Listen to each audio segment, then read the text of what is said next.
Wait a second. As I walked slowly down the rural road near my transfer location, a woman with long blonde hair suddenly called out to me. Seeing her dressed in clothes that didn't quite fit the rural setting, I was reminded of the past. For someone like me, who had been drowning in despair, it was a brief moment of relief. Then, the words that came from the woman's mouth led to a surprising turn of events. My name is Charles, and I'm 35 years old this year. I've been married to my wife, Julie, for 5 years, but lately, she's been acting strange. It feels like she's distant, as if she's keeping me at arm's length. Still, I tried not to overthink Julie's behavior and kept living my life as usual. But the happiness we once had crumbled completely. One evening after working late, I came home to find the house completely dark. Usually, Julie would still be up, but since it was around 10 p.m., I thought she might have gone to bed. I quietly opened the front door, trying not to make any noise, and sat on the couch in the living room to avoid waking her. Normally, I'd have dinner, shower, and head to bed.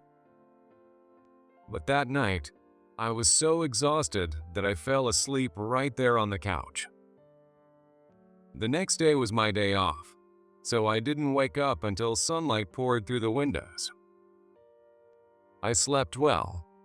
Wait, where's Julie? Julie usually wakes me up, but it was already past noon, and she hadn't come to get me. Feeling something was off, I headed to our bedroom, where we usually sleep together. But Julie wasn't there, and the scene before me was completely different from what I was used to seeing. Oh, her makeup and jewelry are gone. In the bedroom, Julie's dresser was there, but nothing was on it. Panicking, I opened the closet, only to find that only my clothes were hanging inside. Could it be that Julie left the house? Feeling an overwhelming sense of unease, I headed back to the living room. That's when I noticed a piece of paper I hadn't seen the day before. I picked it up and looked at it. It was divorce papers. Julie's name was already signed on them. So, this means she wants a divorce. I had suspected something from Julie's behavior, but seeing it spelled out like this left me frozen in place. For a while, I just stared at the divorce papers. Since then, I've tried calling Julie and sending her messages, but she never replied. I had no idea why she suddenly left the divorce papers and walked out, or what made her want a divorce in the first place. All I could do was sit there in a daze. For the next while, I buried myself in work, trying not to think about Julie as much as possible. But I felt that staying like this wouldn't lead to anything and wouldn't help either Julie or me, so I finally signed the divorce papers. I signed the divorce papers about a month after Julie had left.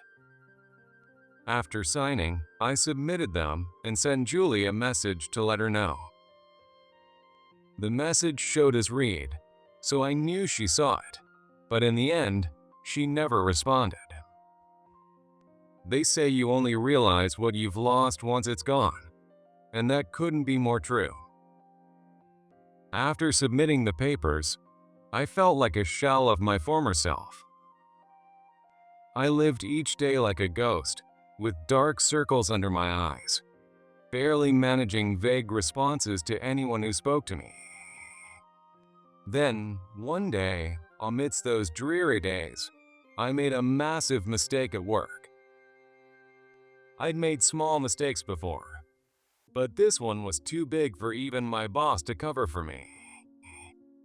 As a result, I was demoted and transferred to a rural office. I'm sorry I couldn't shield you this time, but honestly, you've been a mess lately. Get it together. I'd spent years building trust with my boss, but even he had finally given up on me.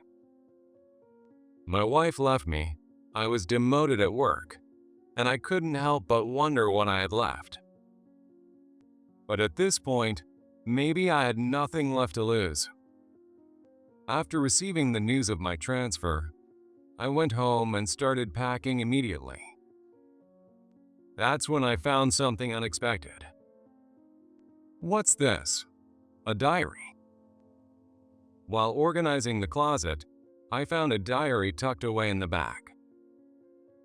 It wasn't something I recognized, so it must have been Julie's.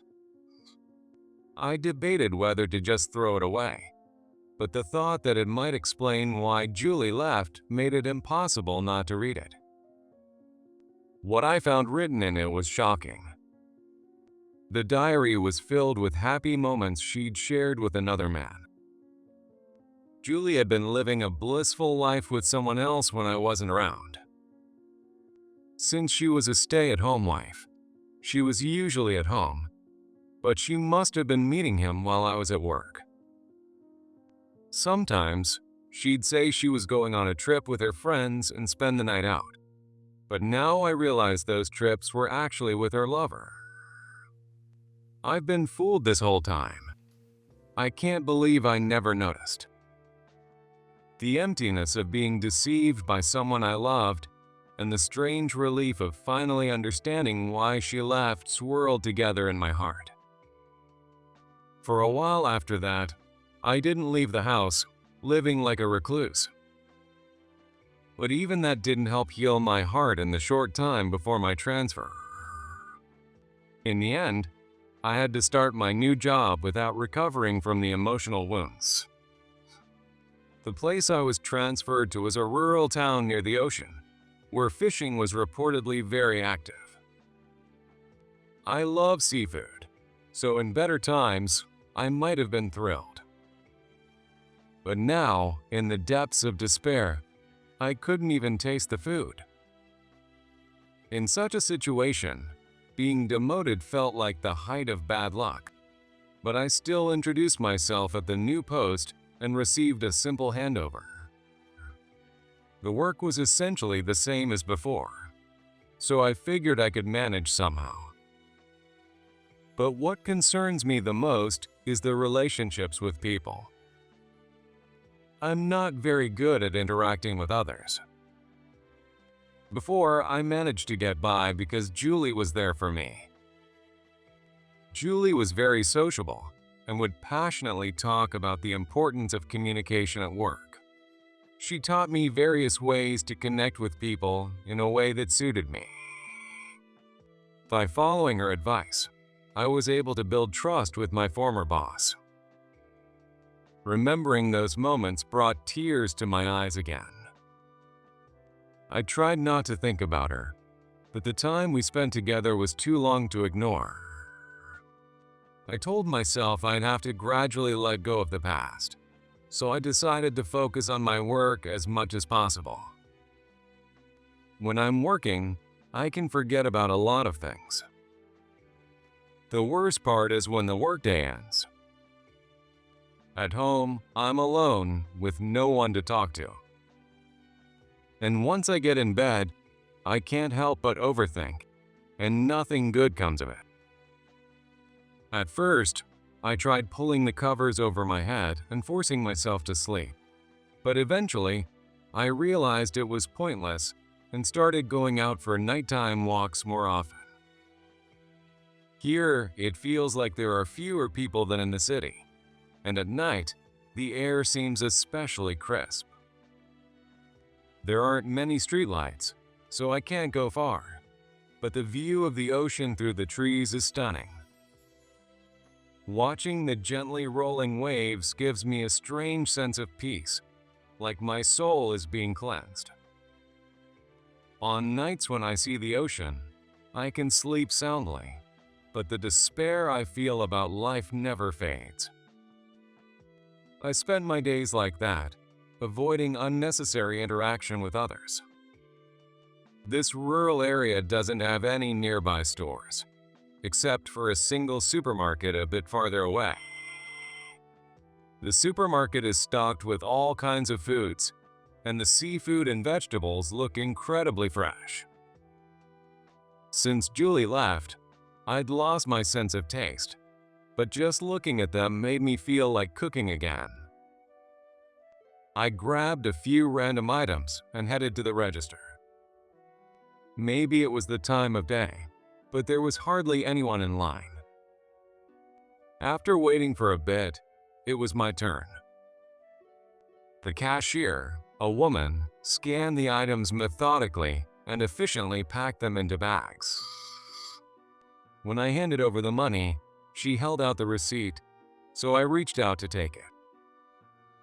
In that moment, my eyes met hers, and I instinctively looked away. As I hurried away from the register, I felt like she wanted to say something. But right now, I don't have even the slightest energy to talk to anyone, so I quickly left there. At home, I cooked a meal using the seafood I'd bought, which gave me a small sense of fulfillment. Since then, it became my routine to visit the supermarket, buy good ingredients occasionally, and secretly enjoy a quiet drink at night. One day, while walking along a country road, a blonde woman with long hair suddenly called out to me. Wait a second. I was enjoying the cool breeze, so her sudden voice startled me. When I turned to look, I saw she was dressed in a way that didn't quite match the rural surroundings.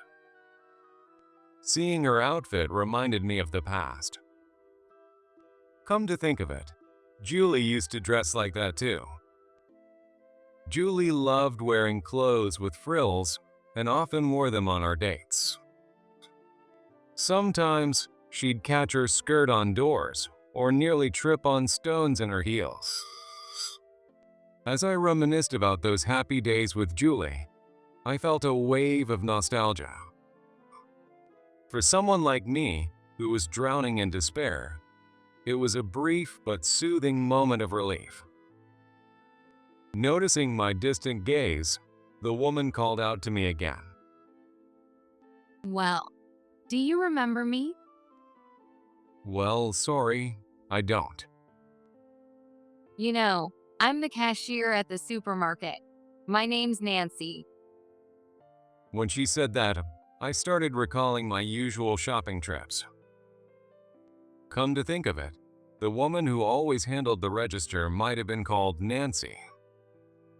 She usually had her hair in a ponytail, but now it was down, which might be why I didn't recognize her at first. Looking closely, I realized she was the cashier from the store. Oh, I remember now. You're from the supermarket. What's going on? Oh, nothing really. I just saw a familiar face, so I thought I'd say hi. Her response felt a bit off, which left me puzzled. Come to think of it, she seemed like she wanted to say something the other day too. Did I do something wrong? I racked my brain trying to figure it out, but nothing came to mind. Well, it's a small place, so it's not unusual to bump into people on the street. Yeah, it's really hot today though. If you'd like, would you join me at a cafe? Her sudden suggestion made my eyes widen. There was an old cafe up ahead, but I never imagined she'd invite me. Honestly, I was hesitant to accept. But I couldn't shake the feeling that I needed to do something different, so I decided to go along with Nancy's suggestion. We walked to the cafe in silence and then ordered our favorite drinks. It's fine that I came along, but why did Nancy invite me to the cafe? I still had a lot of questions, but I decided to enjoy the moment as I sipped the iced coffee I had just been served. Nancy had ordered an iced latte, and was holding her straw while staring at the table. Sorry for the late introduction. My name is Charles. Well, why did you invite me to a cafe? Well, to be honest, I feel like I've met you before. When Nancy said that, I realized my first encounter with her was at the supermarket register. That said, my memory has been hazy lately, and I don't recall much.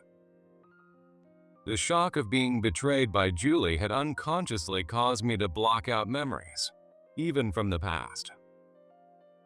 I'm sorry, I don't remember. I figured. But I think you helped me once, Charles. Helped you? Now that she mentioned it, I remembered helping a student when I had just started working. The student was injured, barely had a pulse, and was struggling to breathe. Apparently, she had collided head-on with a car, and the driver was so panicked and flustered that they hadn't even called an ambulance. I quickly dialed 911 and administered first aid. It was clumsy and improvised, but it seemed to have worked. That day, I was on my way to work, but I couldn't stop worrying about the student, so I decided to follow the ambulance. Since I was on foot, it took some time to reach the hospital, but by the time I arrived, the student had regained consciousness. The student kept thanking me repeatedly, but had trouble speaking clearly, likely from hitting their head. They wanted to express their gratitude further, but I declined, satisfied that they were okay, and headed to work. I still remember getting scolded by my boss for being late without notifying anyone. Could it be that student? No way, right? Even as I thought that, I decided to ask Nancy. Were you ever in an accident where you were hit by a car and taken to the hospital? Yes. So you do remember. You're the one who saved me back then. No way. Meeting again like this, of all places. I've always wanted to thank you. Nancy conveyed this to me with a sincere and unwavering gaze. Apparently, she had tried to track me down by asking nurses and paramedics after the accident. But since I hadn't shared my contact information with anyone, she couldn't find me. She even went back to the site of the accident, hoping to see me again. But no matter how long she waited, I never showed up, and she ended up wasting her time. Eventually, due to a job opportunity, she moved to a rural area and had resigned herself to the idea that she would never see me again. I thought I'd never get the chance to thank you. Thank you so much for helping me back then. When someone's in trouble, it's only natural to help each other. Are you living happily now? Yes, at first, I wasn't thrilled about taking a job in the countryside. But once I got here, I realized how wonderful it is. I actually prefer it to the city. Nancy said this with a bright, carefree smile. It's true. I feel like living here has made my heart richer compared to living in the city. In the city, even if someone is in trouble, hardly anyone stops to help. Most people think, someone else will do it, or it's not my problem. I saw this happen countless times when I lived in the city, and honestly, I've ignored people in need before too. But since moving here, everyone seems to care about me. Even though I barely talk at work, people sitting near me start conversations every day. They ask if I'm sleeping well at night or if I'm eating nutritious meals. Being asked the same questions repeatedly sometimes felt a bit intrusive, but when I thought about how it was because they genuinely cared about me, I realized that I might be fortunate to have such people around me. Since Julie left, I had thought everyone had abandoned me. But then there's Nancy, someone who remembered me and even went out of her way to find me. As I talked with Nancy, emotions I'd been holding back slowly welled up from deep within me. Before I knew it, tears were streaming down my face. Nancy seemed a bit startled, but handed me a napkin and silently looked out the window. After a while, I calmed down and started to share everything that had happened. How my wife Julie suddenly became distant and left me, and how the stress on my mind and body caused me to make repeated mistakes, leading to my transfer to a rural branch. I openly shared everything, including how, while preparing to move before my transfer, I found a diary detailing Julie's days of infidelity. Nancy listened quietly, occasionally nodding or furrowing her brow, giving her full attention to my story. People say life has its ups and downs, but when so much bad stuff happens in a row, it's hard not to feel like disappearing. Everyone feels like that at least once in their life. But I'm really glad I got to meet you, Charles. I feel the same. Meeting you is truly a blessing. Since you've already had your share of misfortune, only happiness is left from here on out. By the time we finished talking about each other's recent experiences, future plans, and concerns, the setting sun was already streaming through the window. Since Nancy had called out to me in the early afternoon, we must have been talking for about 6 hours. This might have been the first time I'd ever talked to someone for so long. With Julie, we shared similar interests, and I never felt tired talking with her. But we'd never had such long conversations. Feeling a strange sense of calm, I thanked Nancy and headed home. I truly wondered why I felt such a sense of calm. But even now, I couldn't quite figure out what this feeling was. That night, I went to bed early and woke up to a morning that felt more refreshing than usual. Good morning. When I cheerfully greeted my coworkers upon arriving at work, they all stared at me in shock. Wow, Charles is greeting us with energy. Did something good happen? Well, sort of. I'm really sorry for all the gloomy vibes I've been giving off until now. No worries. None of us took it that seriously. Honestly, I get told I look awful the day after my wife scolds me. My direct supervisor, John, said this with a smile, probably to make me feel at ease. But the next day, just as he had said, I saw him with a lifeless expression, and it made me chuckle a little to myself. Even someone who's always cheerful and approachable has tough days, and realizing that made me feel like I could try harder too. From then on, I started to face my work with more determination than ever before. Since Nancy and I had exchanged contact information, we met at the cafe a few more times after that. For some reason, I find myself wanting to see her again, and being around her feels almost cleansing. However, today, Nancy seems different from usual. She's usually so bright and carefree, but today she seems to be forcing her smiles, and she hardly makes eye contact with me. Nancy, is something wrong? If there's anything bothering you, please tell me. The truth is, my parents passed away. I went to their funeral recently, but it still doesn't feel real, and I can't seem to accept it. It seemed that Nancy had lost both of her parents. I didn't ask how they had passed, and she didn't offer an explanation, but I could imagine. Nancy had always adored her parents since she was a child, and stayed in frequent contact with them even as an adult. Her parents must have been the source of her strength and happiness. Since then, Nancy had been deeply depressed, and her usual cheerful smile was nowhere to be seen. She still keeps in regular contact with me and comes to the cafe like this. But I couldn't help worrying about Nancy, who seemed so different from the person she used to be. Why don't we try to do something to take your mind off things today? Take my mind off things?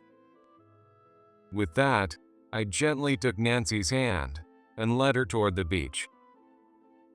The beach was just a short walk away, but I knew a slightly hidden spot nearby. It had an open stretch of sand, yet I'd rarely seen anyone there. I didn't know there was a place like this. Well, I discovered it while wandering around when I was feeling down. I've been coming here to watch the ocean whenever things get tough. I sat down on the sand, and Nancy took a seat next to me. For about an hour, we silently watched the waves roll in and out. The ocean. It makes me feel so calm. I used to be so afraid of it. Were you afraid of the ocean? Well, I almost drowned when I was little.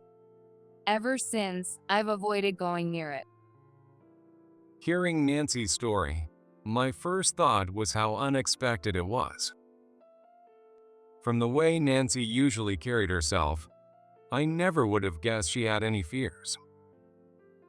But perhaps she had been trying her best to hide her vulnerabilities all along. As I reflected on my interactions with others throughout my life, I realized that most people are likely the same. They work hard to conceal their flaws and try to appear as ordinary as possible.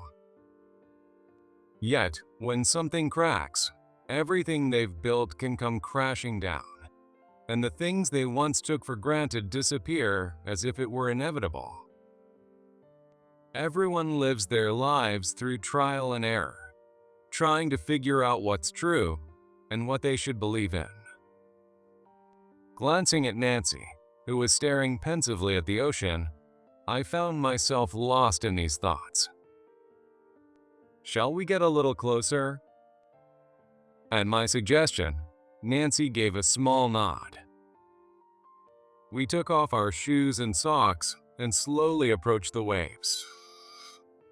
Make sure you hold my hand tightly. Of course. Don't worry, I'm here with you. As the waves drew closer to our feet, Nancy's grip on my hand grew stronger.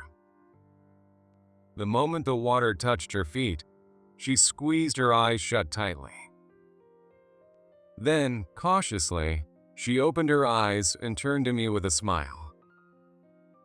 It's not scary at all. Well, it might help that we're just in the shallow part. On hot days like this, cooling off your feet like this is the best.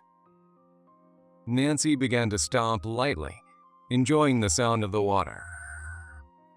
But she still hadn't let go of my hand, perhaps not entirely comfortable yet. Watching Nancy splash playfully in the water was so endearing that I couldn't help but smile without realizing it. What are you laughing at?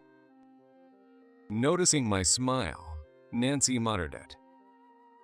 Sorry, I couldn't help it. I just thought you looked really cute, Nancy. Cute? Compliments won't get you anything, you know. With that, Nancy walked back to where we had left our shoes. On the way home, the setting sun cast a red glow over both of our faces.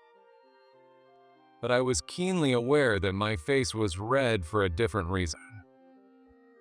That's why I was genuinely relieved the sunset was there to mask it. When I got home, I decided to sort through my feelings. That's when I realized the emotions I had for Nancy were romantic. This is bad. How am I supposed to face her now? Nancy probably just sees me as someone to talk to, nothing more. To me, she's a wonderful conversation partner and someone I feel is indispensable in my life. If my feelings were to become obvious and push her away, I'd regret it deeply. So, I decided to lock away my romantic feelings for her. Though I made that resolve, every time I saw Nancy, those feelings only grew stronger. I figured taking a break from seeing her would help me calm down, so I started limiting our contact and gradually reduced how often we met. Charles, have you been avoiding me recently?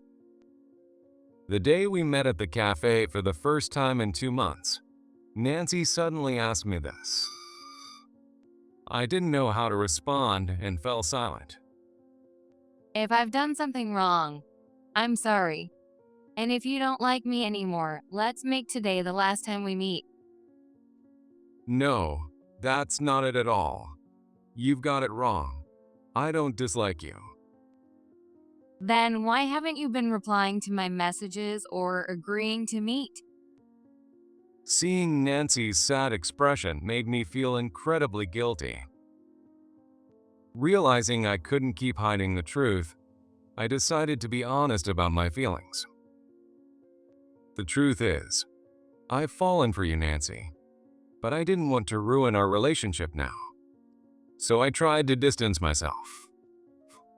Wait, did you just say you like me? There's an age gap between us, and I didn't want to scare you.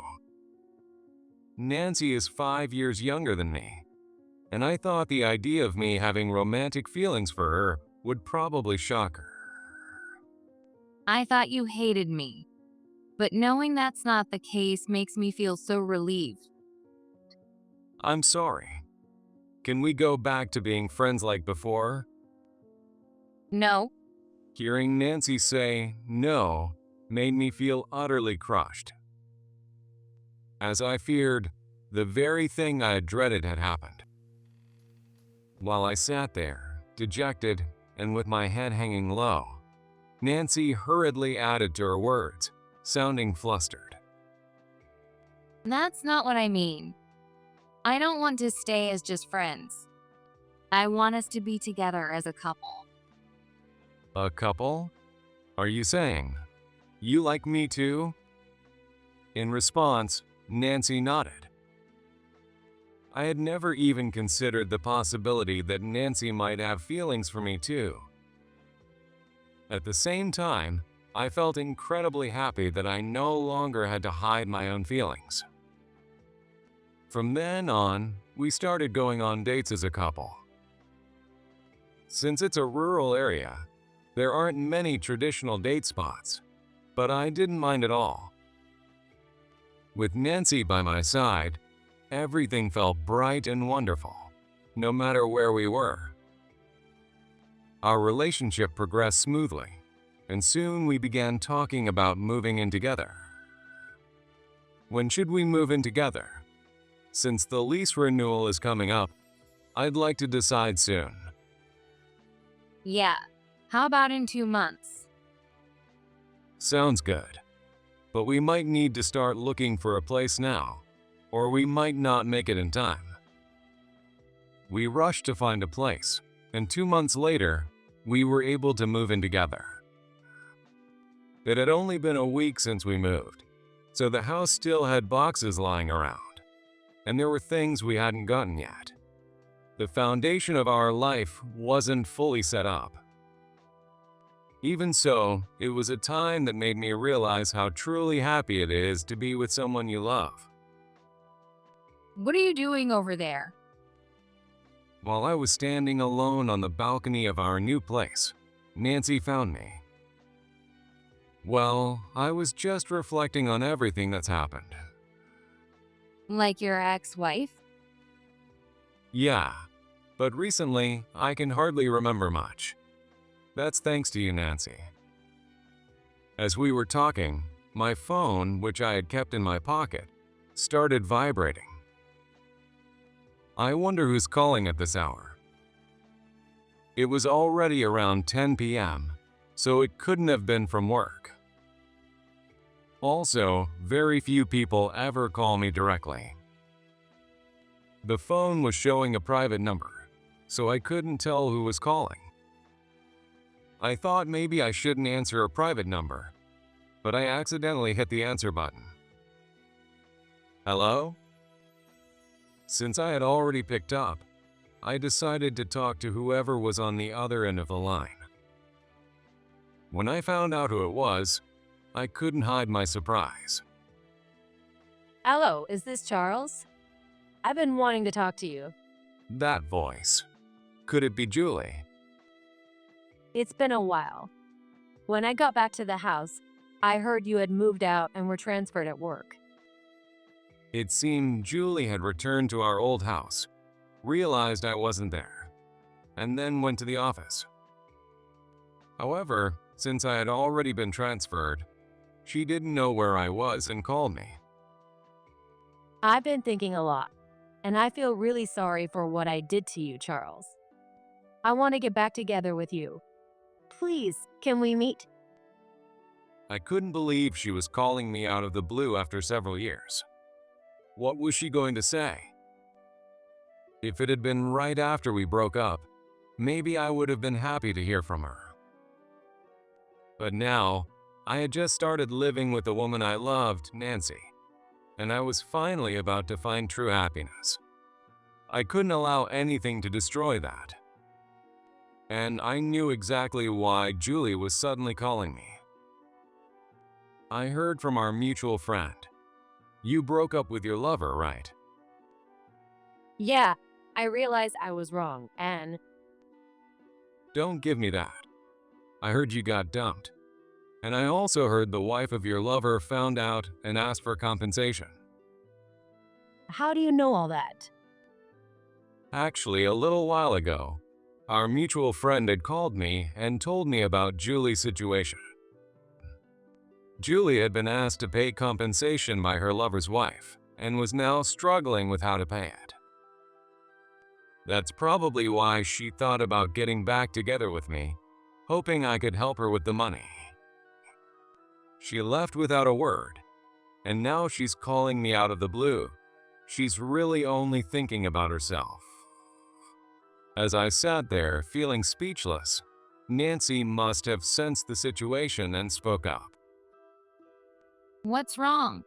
Did something happen? Julie called me. I'll talk to her. Put it on speaker. As Nancy looked at me with a direct gaze, I switched to speaker mode, just as she suggested. Is this Julie? I'm Nancy, and I'm dating Charles. Dating? What do you mean by that? Charles is really an amazing person. Thank you for breaking up with him. Hey, are you trying to start something? Hearing Nancy's words, Julie's anger started to build. But Nancy wasn't finished yet. From now on, don't contact Charles. I'll make him happy. Who do you think you're talking to?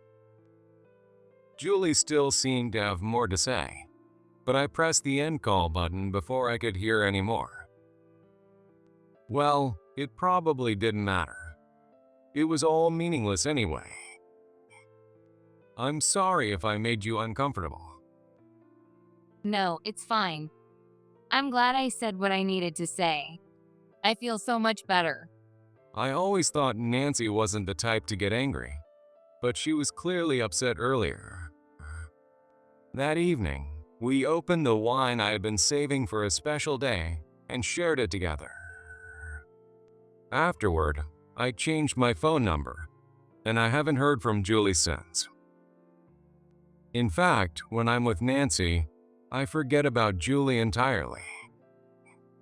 Today, when we submitted our marriage registration, I thought about Julie for just a moment, but Nancy's smile quickly wiped away any unpleasant memories.